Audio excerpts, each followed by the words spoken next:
Premature ejaculation বা দ্রুত বীর্যপাত সমস্যা। এই ধরনের সমস্যা যদি 5 মিনিটের আগে যদি বীর্যপাত হয়ে যায় তখন আমরা এটাকে দ্রুত বীর্যপাত সমস্যা বলি।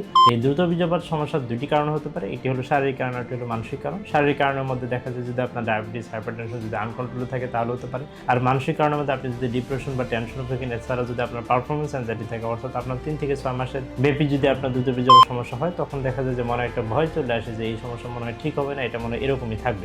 এই ধরনের সমস্যার সমাধান করার জন্য আপনি নিজে নিজে বাসায় কেগেল এক্সারসাইজ করতে পারেন। কেগেল এক্সারসাইজের মাধ্যমে পেলভিক ফ্লোরের মাংসপেশি শক্তিশালী হয়, যার ফলে বীর্যটা ধরে রাখার যে ক্ষমতাটা সেটা বেড়ে যায়। কেগেল এক্সারসাইজ খুবই সহজ, আপনি প্রস্রাবের অথবা টয়লেটের রাস্তাটাকে সংকোচন করে টাইট করে ধরে রেখে ছেড়ে দিতে পারেন। এটা প্রতিবার 10 বার করে দিনে 2 থেকে 3 বার করতে হয়। অনেকেই বুঝেন না যে আসলে কেগেল এক্সারসাইজটা কীভাবে করবেন, কিংবা অনেকে ভুল করে করেন। তো তাদের জন্য আমাদের একটা অফার হলো, আপনি চাইলে আমাদের সেন্টারে এসে সরাসরি কেগেল এক্সারসাইজটা 5 মিনিটের মধ্যে এটা জেনে নিতে পারবেন। এর জন্য কোনো ধরনের কোনো খরচ দিতে হবে না, একদম বিনামূল্যে আপনারা পেতে পারেন। এই কেগেল এক্সারসাইজ ছাড়াও আমরা আরেকটি অত্যাধুনিক চিকিৎসা দিয়ে থাকি যার নাম হলো কেগেল চেয়ার থেরাপি। এই কেগেল চেয়ার থেরাপির মাধ্যমে প্রায় 30 মিনিটে 10 থেকে 11,000 বার কেগেল এক্সারসাইজের একটা ফলাফল পাওয়া যায়, এবং যার ফলে পেলভিক ফ্লোরের মাংসপেশি শক্তিশালী হয়।